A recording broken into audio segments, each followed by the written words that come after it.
So it's a slightly windy day.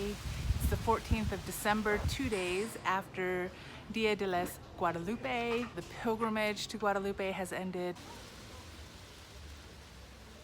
A lot of the booths are still up, but they're slowly being taken down. It's early morning right now, but we can see that the Ferris wheel is being taken down, the booths are being taken down little by little. And I thought this would be a great time. I mean, you can hear the workers. To recap what was going on for the 12 days of the pilgrimage to Guadalupe, what I was able to observe, what I learned, and I'm actually at the church right now. So the flowers are still up, but it's a much more quiet and somber atmosphere today. The gaiety of the party has kind of died down. Every year from the 1st to the 12th of December, a pilgrimage happens to the Iglesia de Guadalupe, formerly known as Iglesia Nuestra Señora de Guadalupe. Certainly the one in Mexico City is considered the largest or the most popular place, but I was quite surprised at the number of people that came here as well.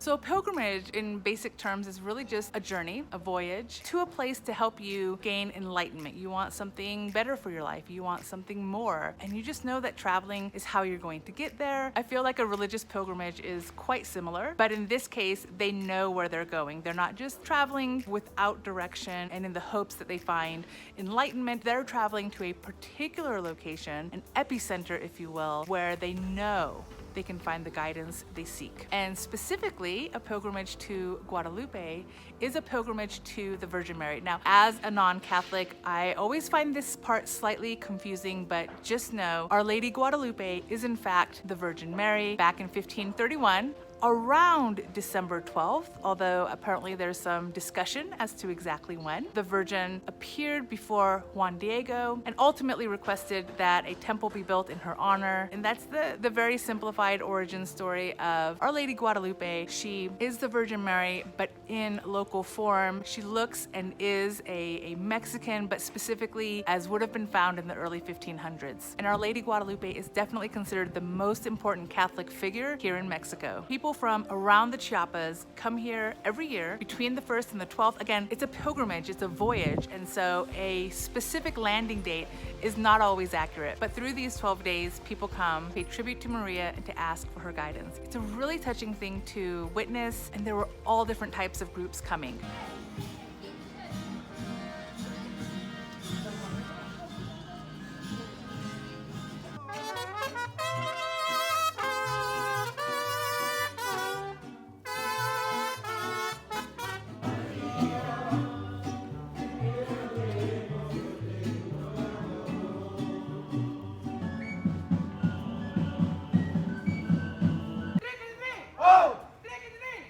So I didn't notice anyone coming alone, but honestly with the crowds, I think it would have been hard for me to notice individuals, but I definitely noticed families, organizations, and communities coming together to the iglesia. So I'm gonna show more of the organizations and the companies that came because I'm not 100% sure how comfortable the families are necessarily, but just know that there were individuals who I think were not representing a particular organization, they were representing their families, and they were coming just as a family unit to mass, to church. Some looked happy to be participating in the event. Some looked, I think, really burdened, as if they had a particular weight that they wanted to be lifted, and so they were coming in deep prayer. And so just to be respectful, I'm not going to show those particular video clips.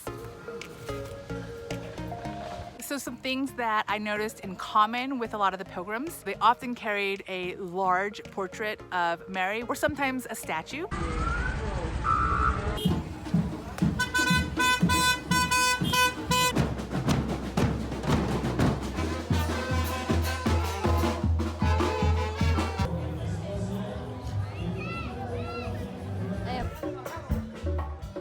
They were often singing or chanting. A lot of groups were carrying torches, especially the pilgrims who were coming from afar. Now, sometimes they came with a lit torch, not always, but they always left with a lit torch. And I believe that The people who came without a lit torch, the fire perhaps went out during the pilgrimage, but either way, when they came to the church, they relit the fire and or connected the fire with the fire that was burning in the Iglesia de Guadalupe, and those holding the torch had the responsibility and in fact the honor of carrying that torch back home. And let's talk about the logistics of that for just a minute. You've got a torch. You can't necessarily carry that home. Just walking around town, that flame is going to extinguish. We're talking about people walking / running with this flame. It's kind of a logistical nightmare. I have a friend who was actually in a colectivo going to Guatemala during this time, and she observed some of the pilgrims going back home with this light, wearing the jogging suits that they wore here.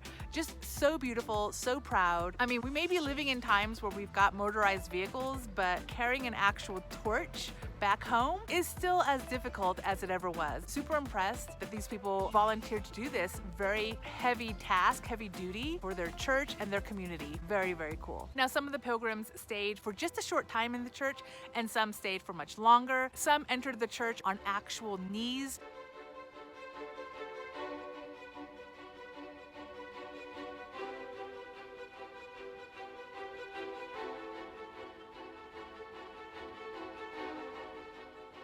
While some walked in, some entered the church with all of their drums and flutes and instruments, making just a loud, happy, boisterous kind of ruckus as they entered.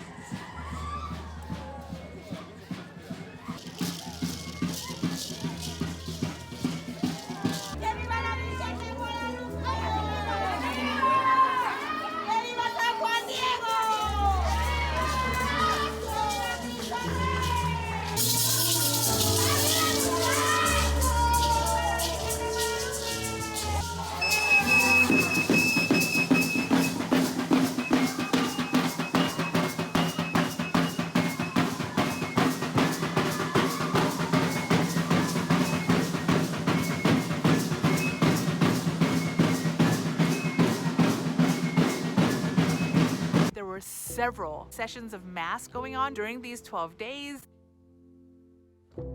The pilgrims came when the pilgrims came. They would walk up these steps, take a breather, reorganize a little bit, and then they would enter the church, really regardless of if a service was going on or not, which on the one hand seems super disruptive, but on the other hand, like, they came with a purpose. They came with a purpose to enter this church to see Our Lady Guadalupe, and nothing was going to stop that.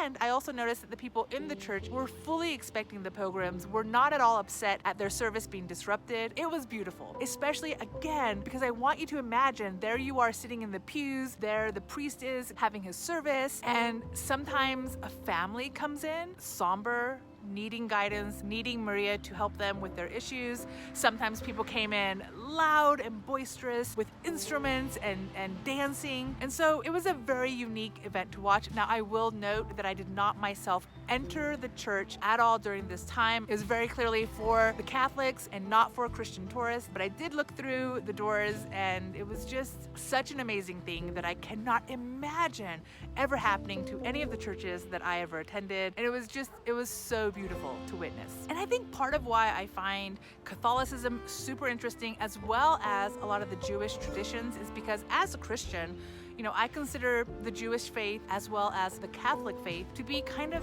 the foundation of my own beliefs, part of the history of my religion. To see their belief and their faith so strong and alive is really, really touching, and I absolutely loved it. And so it's a little bit crazy that I've come here almost every day, often twice a day, sometimes in the early morning, like before dusk, usually closer to 7 or 8 o'clock in the morning, and then a lot of times in the afternoon and in the evening, partially to partake in the food and the festive atmosphere that was happening predominantly, at the foot of the church, at the foot of the stairs, but also to come up here and witness the more kind of somber side, the religious side.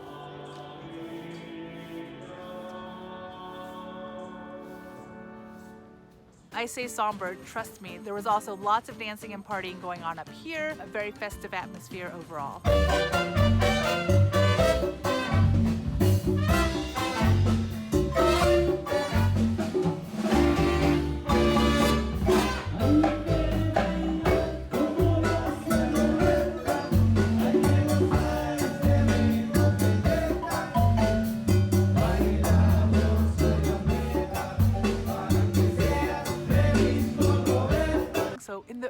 mornings, 5 o'clock, when the first Mass was happening. The people coming were, I think, much more quiet, much more calm, maybe because it's early in the morning, but I think also some of them might have chosen to come at this time, especially the family members, because they knew there would be less of a crowd, they knew there weren't going to be as many onlookers, and so I believe they wanted some of that private time with Mary, and they knew that the early hours, the first Mass, was maybe where they had the highest chance of getting it. I'm not going to show these families because that's part of my assumption of why they might have chosen that really early hour to come. Even when Mass was not happening, the church doors were open for the pilgrims to come and have that time of connection. Now, as you might have noticed in my last video, there are definitely vendors all over this place selling coffee and tamales and breakfast to the early pilgrims, and especially once the afternoon hit, selling lots and lots of just carnival and festive street foods. There was, in fact, a carnival here. Alex and I were able to partake in the huge Ferris wheel, which was much faster than any I've ever been on.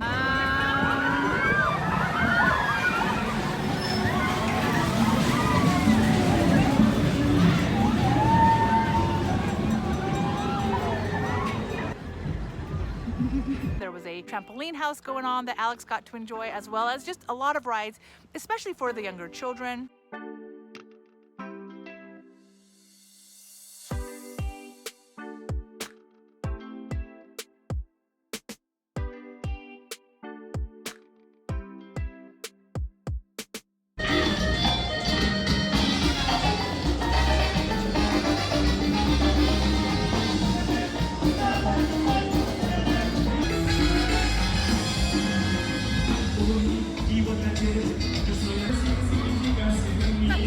So there were definitely times where I saw a stark difference between the solemnity that was happening upstairs compared to the loud ruckus happening below. There were definite moments of festivities and partying happening at the church as well. So it wasn't always such a stark contrast, but there were moments where I just saw that difference. It did cross my mind, however. So as a Christian, as a Southern Baptist, and as a lifetime traveler, I've gone to many churches, and Christmas is one of those times where a lot of churches have the discussion of what are we going to allow in the church versus not. I've gone to churches where they will allow no mention of Santa Claus. They didn't want a Christmas tree. They didn't want any presents wrapped anywhere. Like, they were really focused on the nativity. They were focused on the original purpose of Christmas, and they didn't want anything to distract. Whereas I've been to other churches that had no problem with allowing Santa into the church, allowing decorations that was really much more modern and much more, again, Santa and commercialism oriented. That disparity happens a lot in the Christian community, and I do wonder if it happens at all in the Catholic community. While I do think everyone here was ultimately here for the purpose of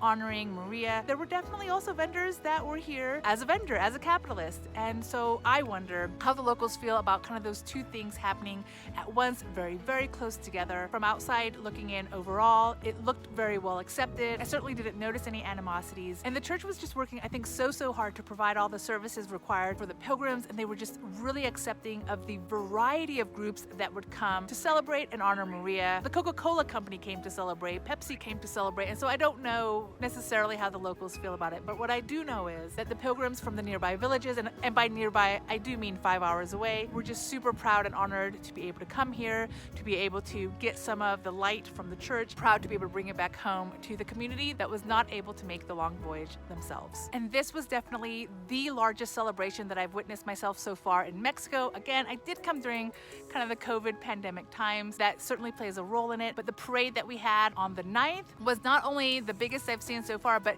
it just circled around multiple times. It went through the entire city to include the Periférico. So of course it started here. They actually took the statue from within this church, put it onto the first vehicle, the first float, and paraded her throughout the city, not just one small loop around Centro, but in fact through all the streets and all the areas, reaching the Periférico. So I was thinking that we would have to go out and know the route, and you really didn't. It was just a matter of waiting for Maria to come to you. They called it a parade, they call it a desfile, but I think it was kind of representing that, listen, if you can't come to Maria, she'll come to you. And of course, her pilgrimage ended right back here at Guadalupe, where she could go back into her church and await the other pilgrims that were yet to come. I feel very honored that I was able to witness this. And something else that was kind of interesting to me, so of course San Cristobal is known for the number of cohetes and bombs and fireworks that are constantly going off. I've never heard as many as during this celebration, But something I didn't realize is perhaps the cohetes and the fireworks aren't just random. They aren't just, hey, let's make some loud noises to celebrate. They might in some way represent families. And I say this just because I read on the large pamphlet that told like the schedule. They had lists and lists of names represented next to the bombas. And so I have no idea who these people are. If they're simply parishioners of the community, I don't know. I would love to know from you if you know anything, any details that I've missed, and I'm confident I've missed a lot of details in this video as well as just in my own observations, but I would love to know in the comments anything you think I've missed, anything especially of relevance or interest. One of the reasons why I love observing the Catholic and the Jewish faith so much, aside from it's kind of, foundational to my own beliefs, is that there's so much detail.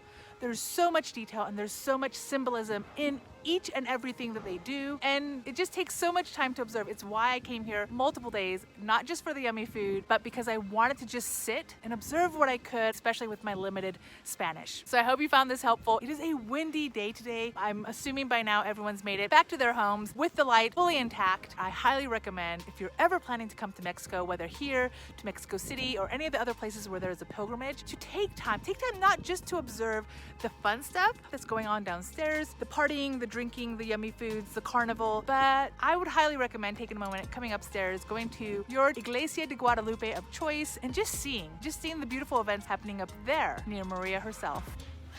I never knew how they take a Ferris wheel down. One piece at a time. Makes sense.